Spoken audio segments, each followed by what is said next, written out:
बोझ के सर पर। नतीजा ये होता है कि यहाँ पर लोगों को दुश्वारी का सामना करना पड़ता है। और एक गुज़िश्ता रोज़ों देखा गया है कि कई सारे ई रिक्शा जो हैं वो पलट गए हैं चलते चलते, मतलब 20 सड़क पर पलटने का मतलब है कि रोड की क्या स्थिति हो सकती है। हम 3 किलोमीटर सड़क के लिए सिर्फ धरना पे बैठे हुए हैं। ये हमारे लिए बड़ा दयनीय बात है और शर्म की बात है। मैं देख रहा हूँ सारे लोग फॉलो कर रहे हैं, आ रहे हैं, बैठ रहे हैं और आश्वासन देकर के चले जा रहे हैं। मेरा जो भी संबंधित अधिकारी हैं इनसे मैं किसी पर तंज नहीं करूंगा। अभी मैं सिर्फ इतना कहूंगा कि हमारे समस्या का समाधान किया जाए, हमें ऐसे सड़क पर न बैठाया जाए। हम आपके घर के बच्चे हैं, हमें ऐसी वो दिया जाए कि हम सड़क पर आने को मजबूर ना हो जाए। हमारे साथी जो है कि दो भाई हमारे, इसको पानी चल रहा है, हमारा भी बीपी 150/108 हो गया है। तो ये नौबत क्यों आ रही है, ये नौबत आ क्यों गई? आज आप एक कदम भी नहीं चल पाएंगे। गाड़ी से आप अगर 4 चक्के से चल रहे हैं तो दो गियर से आप आगे नहीं बढ़ पाएंगे। ठीक है, ये स्थिति है रोड की।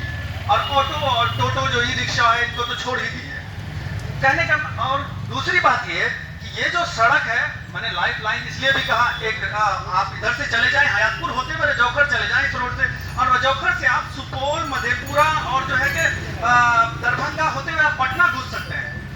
और दक्षिण तरफ अगर आप जाएंगे तो कमलहा होते हुए आप फिर से मटियारी होते हुए कहाँ मटियारी निकल सकते हैं आप। तो ये रोड बहुत मायने रखता है हमारे लिए। हमारा बचपन से इस रोड पर आना जाना है, ननियाल हमारा इस रोड में है सड़क पर, तो हफ्ते में 2-3 बार आना जाना हो ही जाता है। हम अच्छे से रूबरू हैं। हमारी बस ये ख्वाहिश है और ये मांग है हमारी कि हमारी इन सड़कों को बना दिया जाए। पिछले दिनों 2-3 साल पहले मैंने देखा था कि कोई मंत्री जी आने वाले थे, पता नहीं कौन मंत्री आने वाले थे, लेकिन आने वाले थे। तो मैंने देखा कि रातों रोज जितने गड्ढे थे वो सारे गड्ढे भर गए।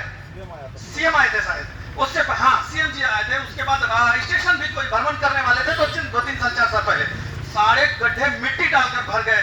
3 महीने में बारिश हुई, सारा का सारा खत्म। क्योंकि सिर्फ मंत्री जी के गाड़ी में जरा सा भी मतलब भुचकना नहीं चाहिए। इसलिए स्मूथ बनाने के लिए जो भी हो सका यहाँ पे हमारे नेतागण को, जिनके पास इनका जाता है साइड का, तो उन्होंने वो करवा दिया ताकि हमारे साहब आ रहे हैं तो उनको ये नहीं हो।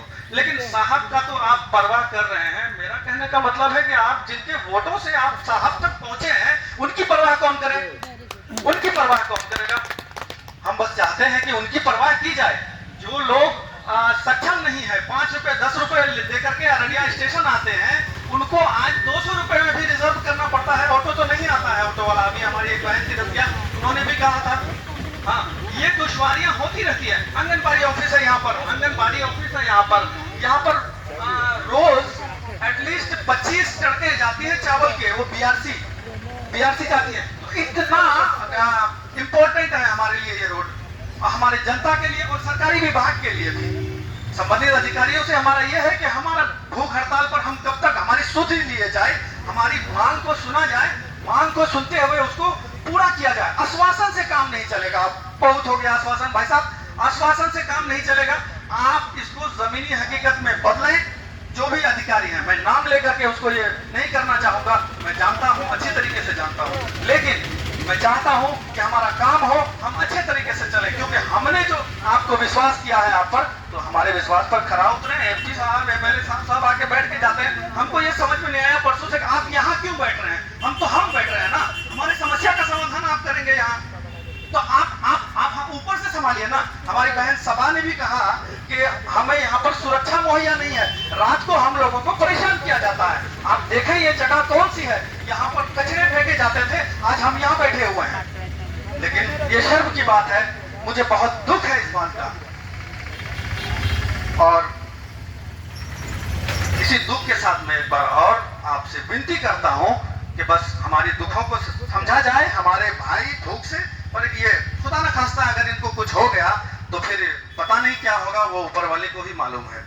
ठीक है, तो देखा जाए। और हम ये भी समझते हैं, हमें जो एक तरफा जो छोड़ दिया गया है वो पॉलिटिक्स भी समझ में आती है।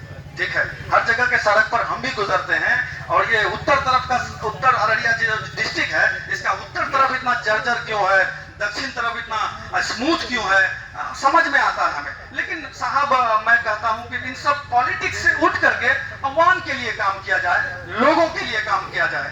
बस मेरी यही चंद बातों के साथ मैं अपनी बातों को यहाँ पर विराम देता हूँ। आप सबों का बहुत बहुत शुक्रिया हमें सुनने के लिए। आदाब।